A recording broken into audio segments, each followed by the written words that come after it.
Alors là aussi, c'est que probablement, même les musulmans eux-mêmes ont oublié, c'est que les sources musulmanes elles-mêmes parlent de plusieurs Corans. Alors, le sujet devient tabou à partir, disons, du 5e, 4e, 5e siècle de l'islam. Mais avant cette période, il y avait énormément de débats entre les musulmans eux-mêmes, entre les savants musulmans, sur la question justement d'une version officielle, des versions parallèles, quelle est la recension authentique, quelles sont les recensions inauthentiques, etc. Et les sources musulmanes ont gardé énormément de vestiges de ces débats. Alors, à partir de là, les orientalistes, surtout à partir du 19e siècle, surtout en Allemagne, se sont penchés sur la question. Mais bien avant les savants occidentaux, les musulmans eux-mêmes ont rapporté énormément de données sur ces questions de la pluralité des Corans. Et donc, si on se tourne vers les sources musulmanes, on se rend compte que, donc, effectivement, les sources, quelqu'un au 3e, 4e siècle, As-Sijistani, dans un livre qui s'appelle Le livre justement des recensions coraniques, Kitab al-Masahif, dit que pendant plusieurs siècles, il y avait au moins 4 recensions coraniques différentes.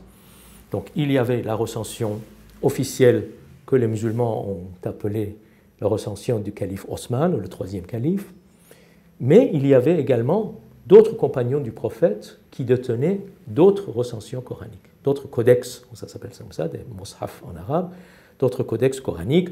Donc on parle du compagnon Abdullah ibn Mas'ud, on parle du compagnon Ubay ibn Ka'b, on parle du compagnon Abu Musa al-Ash'ari, et on parle bien sûr du compagnon Ali, qui était également le gendre du prophète et le premier imam des chiites.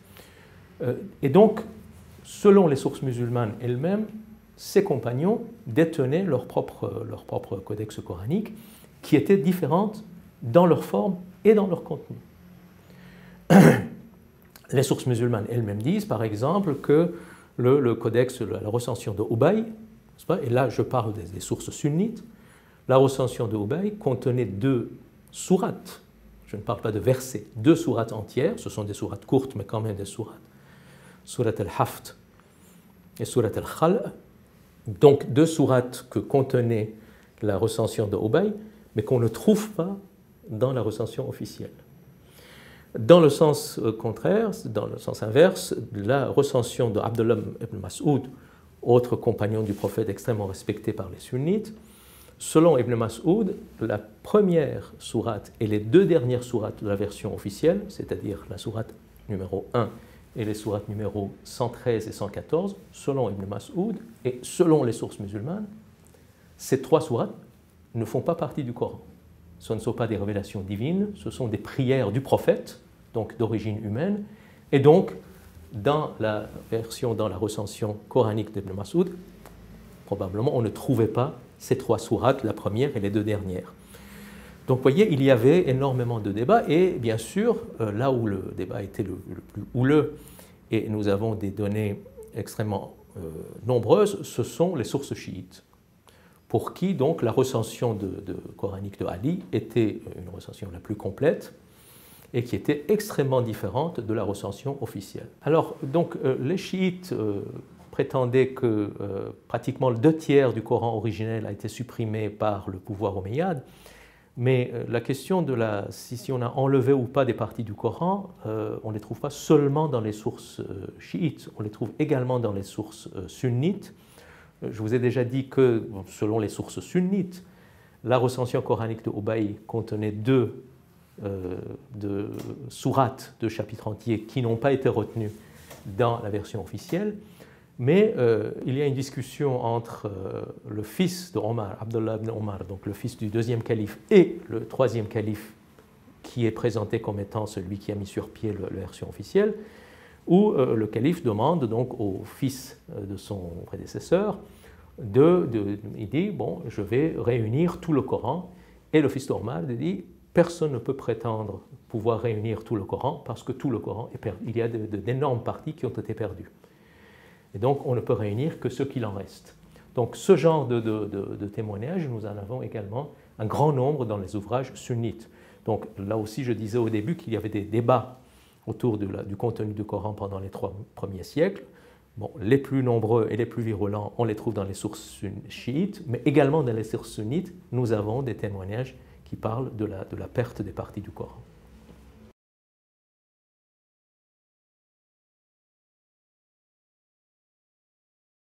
Alors, je reviens à la recension officielle, c'est-à-dire ce qu'on appelle la recension du calife Osman.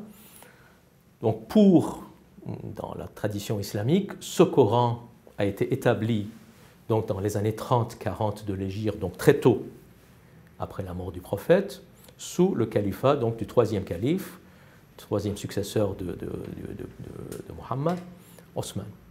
Mais selon, disons, les études, les recherches philologiques et historiques, en fait, la version officielle a été mise sur pied plus tard, disons une quarantaine, une cinquantaine d'années après Osman, c'est-à-dire sous le 5e calife omeyyade, Abd al-Malik, que certains considèrent comme le véritable fondateur de l'islam en tant que religion de l'Empire. Et donc, parmi les données qui faisaient l'Empire, il y avait également des sources scripturaires. Et donc, c'est Abd al-Malik qui a mis sur pied ce Coran officiel, qu'il a, disons, rattaché au nom d'Osman, parce que Osman est en fait le premier calife omeyyade. Il ne s'appelait pas comme ça, mais il était de la famille omeyyade. Donc, certains voient là-dedans quelque chose de symbolique de la part de Abd al-Malik. Donc, c'est lui qui a mis sur pied cette version officielle et qui a ordonné la destruction des Corans parallèles. Donc, il n'a pas réussi à le faire. Bon, il y a eu des manuscrits qui ont été détruits, mais pas tous, puisqu'on sait que les Corans parallèles circulaient sur les terres d'islam jusqu'au IVe siècle. Et donc, c'est également ce calife extrêmement important, qui est aussi l'artisan du dôme du rocher, hein, qui est un symbole extrêmement fort, je dirais, de la domination islamique sur l'Empire, qui a mis également sur pied la deuxième source scripturaire de l'islam, c'est-à-dire le hadith. C'est lui qui a officialisé la langue arabe de l'administration, c'est lui donc, qui a mis sur pied les lois concernant les religions des peuples conquis, etc. Donc, maintenant, l'hypothèse Abd al-Malik devient la plus plausible et la plus défendue par les spécialistes. Donc, ce Coran officiel a été déclaré le Coran de l'Empire, mais ça ne veut pas dire que les autres Corans ont disparu. D'autant plus que dans l'Empire, il y avait énormément de courants qui étaient hostiles aux Omeyyades, n'est-ce pas, et qui étaient également réprimés par les Omeyyades, et donc qui ont gardé leur propre recension coranique, en particulier les partisans de Ali, que l'on nommera plus tard les chiites.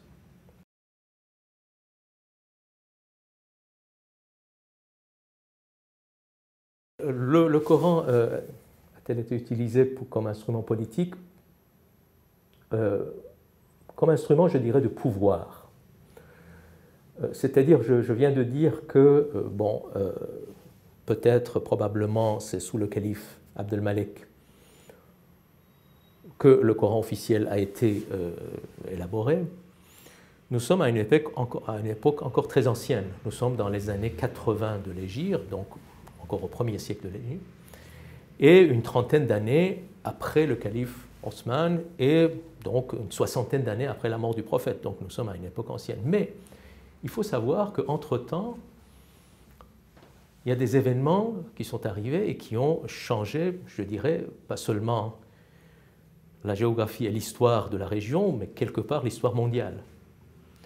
C'est-à-dire, d'abord, la constitution d'un empire, les grandes conquêtes, et puis les guerres civiles entre les musulmans eux-mêmes. Alors, ces deux événements ont changé de tout en tout, je dirais, le monde inauguré par le prophète Mohammed. Nous ne sommes plus dans le même monde. Et donc, avec la constitution de l'Empire, et justement peut-être l'artisan le plus important de l'Empire, c'est Abd al-Malik, c'est-à-dire le 5e calife omeyyade, à cette époque, on ne prend pas, je dis très simplement, un empire au sérieux si cet empire n'a pas des sources scripturaires. C'est-à-dire que très probablement l'appellation de cette religion par le mot islam date de l'époque d'Abdelmalek. L'islam, ça veut dire la soumission, donc traditionnellement, c'est-à-dire la soumission à Dieu. Et donc le musulman, le musulman, c'est-à-dire celui qui professe cette religion, c'est celui qui est soumis à Dieu. Mais à l'époque du prophète, très probablement, les adeptes du prophète Mohammed s'appelaient les mu'minoun, c'est-à-dire les croyants. Et ce terme désignait très probablement les monothéistes, c'est-à-dire les adeptes de christianisme, du judaïsme ou des judéo-chrétiens, ou encore les muhajiroun, c'est-à-dire les émigrés, hein, c'est-à-dire ceux qui avaient fait l'émigration avec le prophète. Donc, c'est à partir d'Abdelmalek que l'Empire veut avoir sa propre religion, que l'on va déclarer supérieure aux religions antérieures, et sa propre langue, l'arabe, c'est-à-dire jusque-là, la langue de l'administration n'était pas l'arabe tout simplement parce que les Arabes, dans leur tradition tribale, ne connaissaient pas l'administration. C'est avec l'Empire qu'ils ont eu besoin d'administration, et donc ils ont recours aux fonctionnaires soit byzantins de langue grecque, soit sassanides iraniens de langue pahlavi. Et donc c'est sous Abdelmalek que Abdelmalek demande aux fonctionnaires vraiment d'utiliser l'arabe comme langue officielle de l'Empire. Et c'est également à cette époque que les deux villes de Médine et de la Mecque viennent les villes saintes de l'islam. Donc là, nous avons la naissance, en quelque sorte, de l'islam en tant que religion de l'Empire, les institutions, les lois importantes, etc. Et donc, avoir également son livre saint fait partie de cet ensemble.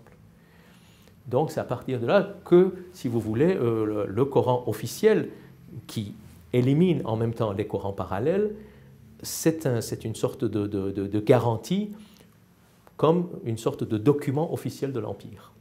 Et le fait de déclarer inauthentiques les autres versions coraniques, c'est également démontrer que la version officielle du Coran est l'écriture sainte de l'Empire. Alors s'il y a eu des oppositions à la version officielle du Coran, oui, parce que, si vous voulez, ça fait partie également des éléments de conflit dans les guerres civiles dont j'ai parlé. Il ne faut pas oublier quelques points d'évidence, mais simplement il est parfois bon de rappeler les évidences. D'autant plus que ces évidences, la littérature islamique plus tardive a essayé de les occulter. C'est que l'islam est né et s'est développé dans la violence, et surtout dans la guerre civile, dans des conflits fraternels.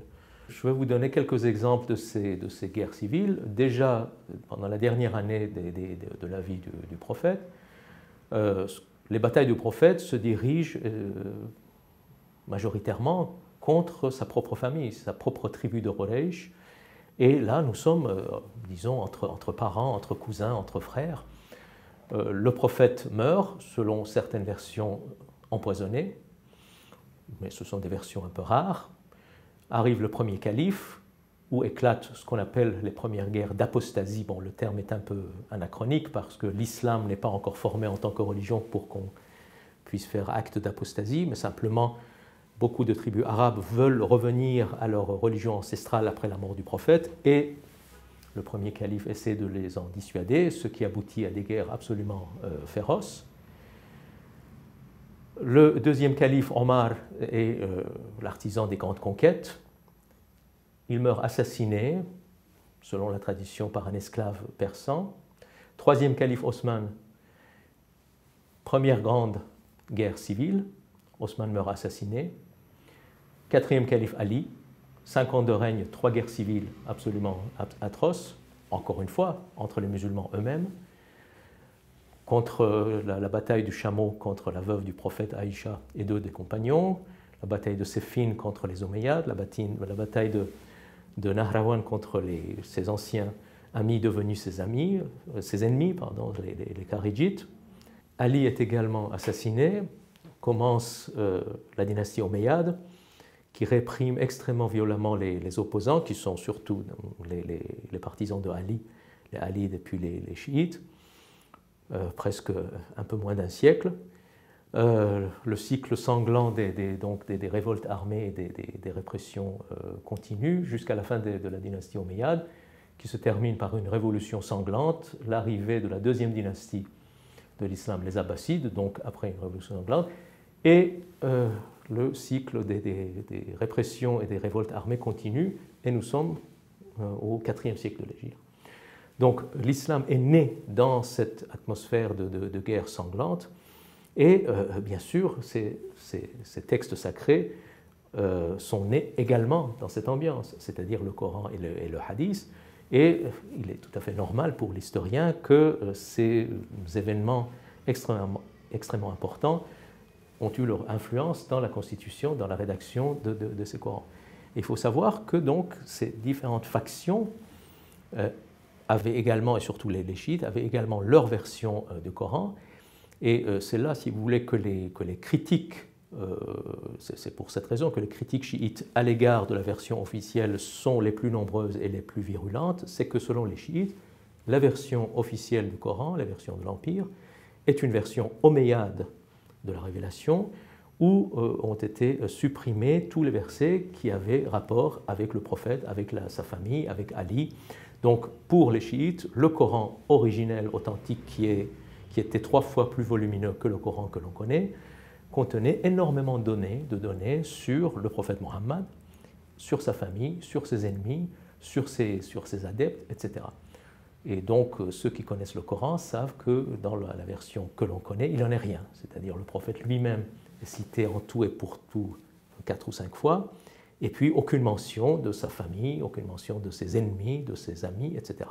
Donc pour les chiites, c'est le pouvoir omeyyade qui a supprimé ces passages-là du Coran, qui a falsifié donc le Coran, et donc de cette manière qui a bafoué le droit, en quelque sorte divin, de la famille du prophète, du Coran.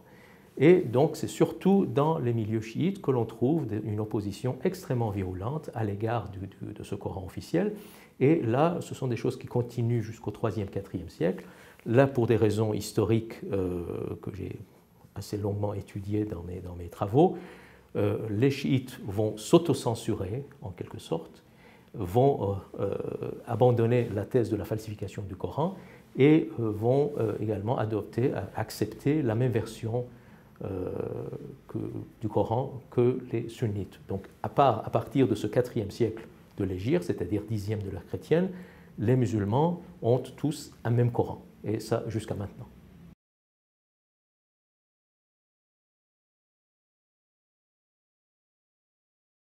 Alors pour, disons, un ensemble de raisons dont la plus importante est l'exercice de pouvoir. C'est-à-dire que le IVe siècle de l'Hégire, 10e de l'ère chrétienne, est ce que j'appellerais, Massignon dit c'est le siècle ismaélien, donc une famille chiite de l'islam. Massignon dit c'est le siècle ismaélien de l'islam. Moi je dirais plus largement c'est le siècle chiite de l'islam, parce qu'à part les ismaéliens, d'autres familles chiites qui sont également au pouvoir, surtout les bouyides à Bagdad, au centre de l'Empire. Mais simplement, moi je parle surtout des bouyides, qui sont des chiites venus d'Iran, mais qui gardent le calife abbasside sunnite sur son trône, mais qui sera pendant plus d'un siècle, les différents califes sunnites seront des pantins entre leurs mains. Donc le calife reste sunnite et la majorité de la population est sunnite.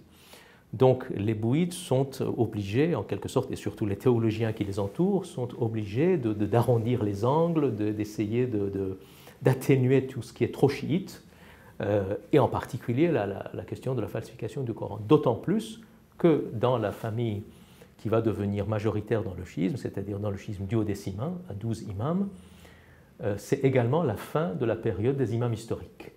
C'est-à-dire le 12e entre en ce que les fidèles appellent l'occultation, il devient l'imam caché. Donc il n'y a plus d'imam à la tête de cette communauté de chiites duodécimains. Et puis, troisième raison également, mais qui est très complexe, c'est le siècle de la raison. C'est le siècle de la raison, c'est-à-dire la raison dans le sens de raison logique. Un siècle plus tôt, les œuvres grecques ont été traduites par centaines en arabe, et donc les savants musulmans sont particulièrement fascinés par la logique aristotélicienne, par la dialectique, et donc ça devient le siècle de la raison. Et le problème, c'est que le chiisme originel se fonde sur un corpus de hadith, c'est-à-dire des enseignements des imams, qui est très marqué par l'ésotérisme, par la mystique, par une spiritualité de type ésotérique. Et donc ça pose problème dans le cycle de la raison, c'est-à-dire que ces choses-là sont déclarées des choses irrationnelles. Et donc à partir de là, un processus d'autocensure commence dans les cercles théologiens qui fréquentent et qui justifient le pouvoir chiite des bouïdes, essayent donc, comme je vous l'ai dit, de revenir sur un certain nombre de spécificités un peu trop problématiques pour les sunnites du chiisme, et la question de la falsification du Coran fait partie également de ces spécificités problématiques. Donc à partir de là, les chiites vont adopter la position sunnite et vont dire que ceux qui, avant eux, professaient la thèse de la falsification du Coran étaient des chiites extrémistes et des hérétiques, mais l'orthodoxie chiite n'a jamais mis en doute l'intégrité de la version officielle du Coran. Mais c'est une donnée tardive, donc qui date du IVe siècle de l'Hégire.